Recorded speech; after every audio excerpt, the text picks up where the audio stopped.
is Jane Talbot, and I am just swerving by to report back from my first track and field adventure.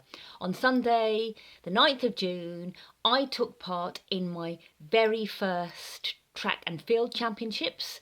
I travelled from Northern Ireland to the West Midlands in England to take part in the Midlands Masters Track and Field Championships as a guest. Now, as you know, I have never run or competed at a track event before. At school, I was absolutely rubbish at track and field events, although my community spirit did spur me on to take part. I never did very well at all. So this was quite a big challenge for me. I started training for these events in January, and I think it was towards the end of January, beginning of February, I took some benchmark timings. I think I ran 300 metres and 200 metres. And I timed those just to see how I was doing and multiplied them up. And it doesn't really work multiplying up those times to work out what we'd run a 400 and 800 metre race, because you do actually slow down. But I just used it as a guideline, and I went on to the website where they keep results for the Northern Irish Masters Track and Field Championships, and I was way out of the park. And I thought, well, I've got a very long way to go, and probably the best thing for me to do is just focus on improving myself. And at that point, I let go of worrying about how fast I was going to run the 400 and 800 metres. I did get a stopwatch to make sure that my repetitions in my training were consistent, but I never multiplied it up, and I never timed anything that would be race distance. And I honestly think going into those championships blind at the weekend helped me. I had absolutely no idea how fast or how slow I was going to run. My main concerns were around how an event like that works, because I've never been to an athletics meet before. And I had some instructions from the organisers about what to do at the beginning of a race, how I would be called, and that was it. Also drawn on my hand, it's washed off now, was how to set up my blocks. I had a few goes running out of blocks beforehand, and I'd had 2 goes running on a track with the Ballymena and Antrim Athletics Club, and that was brilliant. I'm so glad I did that, because I was confident in running in spikes. So the nerves were building up. When I flew over to Birmingham, I stayed at my parents' in Nuneaton, and the only thing I really didn't know was when to break lanes in the 800 metre race. So I dropped a private message on Facebook to a woman called Rhonda, and Rhonda runs the 800 metres. She's a member of the Ballymena and Antrim Athletics Club, and she gave me the full lowdown. So when I arrived to the track on the Sunday, I knew everything I needed to know. And I also knew that I trained as well as I could from January. I didn't know how fast I was going to run. And the runs, each race was a mixed age group race. So I didn't really know who I was running against in my age group. So I'd be competing in the 50 to 55 age group. The first race was at 2:45. That was the 800 metre race. And I have to say, that went really well, and I might not have run fast enough, because even though the last 150 200 metre stretch felt quite hard, I probably had a little bit more left in me. And my tactic, I learned about myself, I think my tactic in that race was, one woman went out fast in front, and I just tried to keep the same gap between me and her. So I actually came overall second in the race, which is pretty meaningless because it was mixed age. But I got the silver medal. I got the silver medal in my age group category. And my race time, I still haven't got my head around this, was 2:49.14 for 800 metres.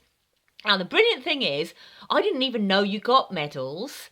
And someone advised me, a lady called Hazel, who I'll talk about in a minute, to check whether I'd got a medal.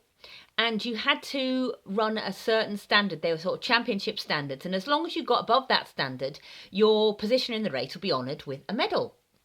So I went to collect my medals, absolutely thrilled about that. And then for the 400 metre race, that took place just after 4:15.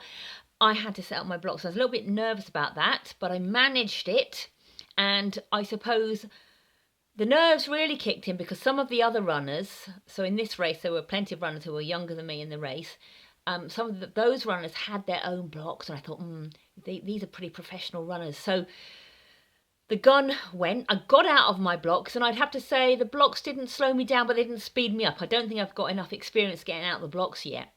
Or tactically, and do I have enough experience for the 400 metres? Probably not, because I soon realised that everybody was running the first 400 really, really quickly, and I got completely overtaken. And my response was unusual. I was laughing out loud, and that was before I'd even clocked what was going on. So anyway, I kept going, in for a penny, in for a pound, and realised at about 200 metres I did have something left in me, and B, I was beginning to catch up. So I just set my sights on some of those runners ahead of me to overtake them. In the last 100 metres, it was really weird. It was like suddenly the plug was pulled out and I had just nothing in me, and I was having to really force myself forwards, got over the line, boom, only to realise that I'd come second in my age group and had met the criteria for the standard. So I'd checked this before I'd run and was able to collect my second. So there they are, both of them. I can show them to you. My second silver medal. And Hazel, who also ran the 400 metres but in a different race, and also ran the 800 metres, we went together to collect our medals. And it was really thrilling for both of us because we'd both never had success in athletics before. What I really, really loved about that athletics meet was the friendliness of the other athletes. I think for me, I was less nervous about running than I was about, getting it right, being at the right place at the right time, not being disqualified, staying in my lane, not just the plain old brutish running bit. And I went up to a runner and asked, what the form was, and she took me under her wing. That was a lady called Melanie Hepker. She was a runner from Redditch. She ran in the 800 metres. She's also a pole vaulter and a 1500 metre runner. And she let me leave her bags next to her bags and chatted. And she warmed up with me for the 400 metre race. And, that made all the difference to me. I wasn't a runner sitting there on my own. I was actually part of the community, and she welcomed me in. And that was a really, really lovely thing to do. And the other shout out I want to give to is to Hazel Smallman. Hazel was in my 800 metre race, and she's in the age category above me, and she was in a separate 400 metre race. And Hazel had just started athletics this year, having never done it before, so a little bit like me. And so I watched Hazel's race, and I watched her come down the back straight and over the line, and I could see, and it was just a wonderful thing to see, that she was completely and utterly in her element. Absolute joy to see. And it really made me believe, as all my adventures are, that, an old dog can learn new tricks, and there is plenty of life left in us. So here we are. It is now a couple of days after that championship. I had to get straight back to the powerlifting. That was hard after a week off. Really, really hard. It was literally like being punched down. I had to have a big sleep after my first powerlifting session on Tuesday. But I'm back I'm back at it. Powerlifting championship is at the end of powerlifting event is at the end of July, and the Northern Irish Track and Field Championships for Masters is at the end of June. So now I'm kind of looking forward to that now that I know a bit more. And I've also decided that I'm going to keep going with the 400 and 800 meters, and I'm going to also give the cross country season on winter training a go too, because, well, I just want to know how far I can go. Speak to you soon.